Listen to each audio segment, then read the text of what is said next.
Hi guys, good morning. So welcome back sa ating YouTube channel, no? So nandito na naman tayo at magbibigay ng konting nalalaman at experience na i-share natin sa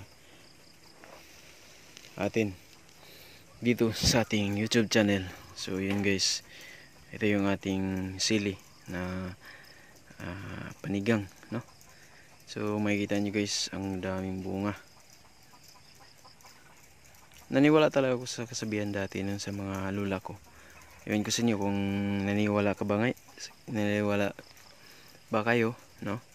Kasi sabi, pag nagtanim ka every month, dapat may buwan. Dapat bilog yung buwan, no? At sa akin, pag nagtatanim tulad ng niyog, yung mga bilog, no? Pwede yan sa full moon. At yung ganito naman na pagpapabunga, pag maramihan yung gusto mo, itatanim mo ito sa bilog na buwan pero new moon, no? So yun yung sinasabi at ipamana sa akin na sa aking lolo at lolo na ganun yung gagawin mo pag ikaw ay nagtatanim. For me sa akin guys, proven na talaga pag ganun nagtatanim. So itong sili espada na to, tinatanim ko ito ng new moon, no? Kaya kung mapapansin nyo guys, kung makikita nyo, yan, kahit wala na masyadong dahon, pero tingnan nyo, isang puno lang yan. Yan o, ito. So lapitan natin, no? So ito, isang puno lang to, pero kung mapapansin nyo guys, tingnan nyo yung bunga, sobrang dami, no? At meron pa doon, ito, kabing bunga dito din. Yan. So mga bulaklak pa yung iba hanggang doon. So ito yung sinasabi ko sa inyo guys, na mas maganda pag nagtatanim ka, kung ano yung tinatanim mo, halimbawa talong. So yung talong itatanim mo pag new moon, no? So nasa iyo na din yan kung gagawin mo o hindi. Sa akin lang is sinishare ko lang yung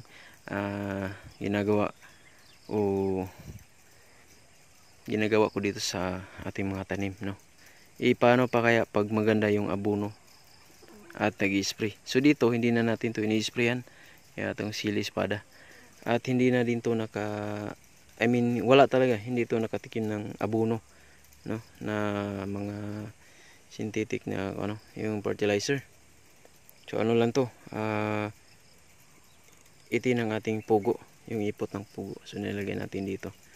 Paano pa kaya pag yung magandang abono, yung 14-14, 16-20, yung ganong klaseng abono, no? Lalo na mas mapadami yung bunga niya at malaki. So ito standard lang to guys, kasi hindi naman tayo nag-abono at hindi rin ito pang export na gulay. Pero para sa akin, pag ganito din na wala masyadong chemical, o hindi talaga natin to ini-sprayan, yan o, kung mapapansin nyo, kita yung dahon, yan o, kulay lang, pero marami yung kanyang bunga, no? Marami yung binigay na bunga. Yan. So ito yung ating sili espada. Yung talim kasi natin guys, wala na matanda na, no? So ito yung guys, sa ating pugo. So dalawa yung topic natin, yung pagtatanim at yung pagpupugo. So medyo ngayong week o ngayong buwan, mahina yung bintahan ng itlog, no? Kasi mga bagyo at mahangin or hindi maganda yung panahon, kaya ganun yung nangyari. Yung kumukuha sa atin ng itlog, yung mga vendors na nagtitinda ng quick, so hindi sila nagtitinda kasi yun nga yung panahon at wala ding klase kasi Sabado at Linggo. So wala, no? So ito yung isa sa mga i-share natin guys pag nag-aalaga ka ng pugo or kahit ano, halimbawa layer, no? So dapat ang importante is market ng itlog. Yan, ito. Kung mapapansin nyo guys, ito yung mga itlog natin na stock. Yan. So merong order sa atin ngayon, 300 lang. At marami pa, no? Yan. So, pag may makita kang ganito guys, na nag-aalaga ng pugo, at ikaw hindi ka pa nakapag-aalaga ng pugo, at gusto mo rin pumasok sa pagpupugo, no? So, ang gagawin mo guys, yung market, dapat tingnan mo sa lugar nyo kung maganda ba yung market ng itlog ng pugo. Kasi pag ganito guys, yan, dito sa Bohol, marami-dami na din nag-aalaga ng pugo. Gawa ng ganyan, kumbaga parang tindahan ba, na magtayo ka ng tindahan tapos yung kapitbahay mo magtayo din naman, kasi kung magkaroon ka ng kompetensya. So ganun din dito sa pagpupugo, no? So meron talagang gusto din na mag-alaga nito, kaya nagkaroon ka ng kompetensya. So ang gagawin mo, kailangan mong diskartihan, no, kung paano mo i-adjust, no, yung pag-aalaga mo ng pugo, at lalo na sa market ng itlog. Huwag agad pabigla-bigla na paramihin agad yung pugo. Kasi katulad niyan, halimbawa kung mayroon kang 1,000 na itlog, tapos nag-itlog na ng 800 to 850, no? Kasi hindi man talaga yan 100% yung pag-itlog ng pugo. So pag hindi ka nakabenta ng 3 araw, nako, sabog. Yung 800, halimbawa meron kang 2-4, no, every sa 3 days na wala kang benta.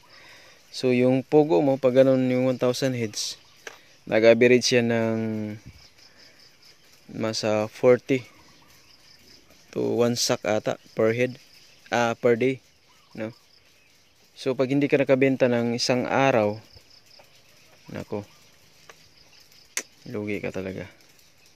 So minimize lang, no, minimize lang sa pag-aalaga ng pugo, lalo na kung hindi naman stable yung market ng itlog dyan sa lugar nyo. Dito sa amin kasi stable naman yung market, kaya lang pag ganitong wala masyadong klase at may mga bagyo, yung ganun. So wala, stuck talaga yung itlog.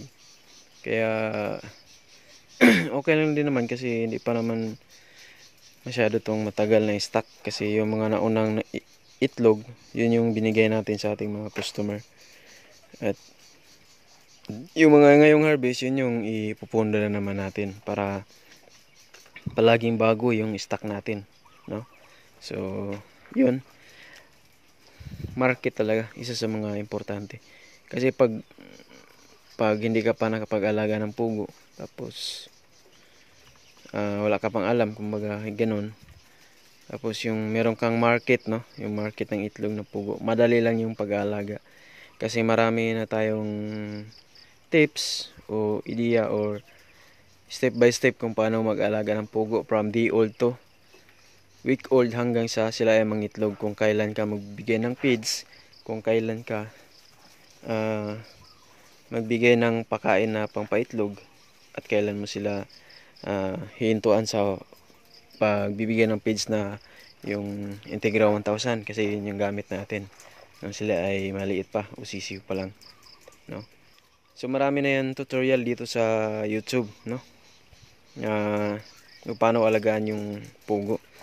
Ang kailangan mo lang dito is market talaga, kung paano mo yung market at sino yung babagsakan mo sa kanilang mga itlog, kasi araw-araw silang nangingitlog. So dapat araw-araw ka ding merong customer, no. Kagaya sa atin, meron naman tayong araw-araw na customer, kaya lang nag-stop siya sa pagtitinda, no. Pero babalik ata siguro ngayon, sabi niya Sunday kuha ulit siya, pero hindi pa dumating, at antayin na natin mamaya.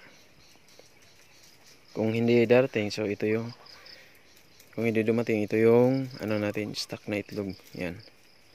So nasa yan, 1K ata plus. So hindi pa ganun kadami, yan, kasi nakabenta tayo. So yun lang guys, yung update sa ating pugo at dun sa ating tanim, kung paano At kung kailan tayo magtatanim, huwag agad tanim ng tanim na lalo na pag ganun, hindi ka nag-abono, hindi ka nag-spray, no? Organic lang yung binigay mo. Dapat i-ano mo din sa ano. Pero nasa iyo na yan kung susundin mo o hindi. Kung ano yung nakasanayan mo sa pagtatanim. So, kung maganda yung resulta, yun ang susundin mo. At wag na yung akin. So, yan lang. God bless and good morning. Happy farming.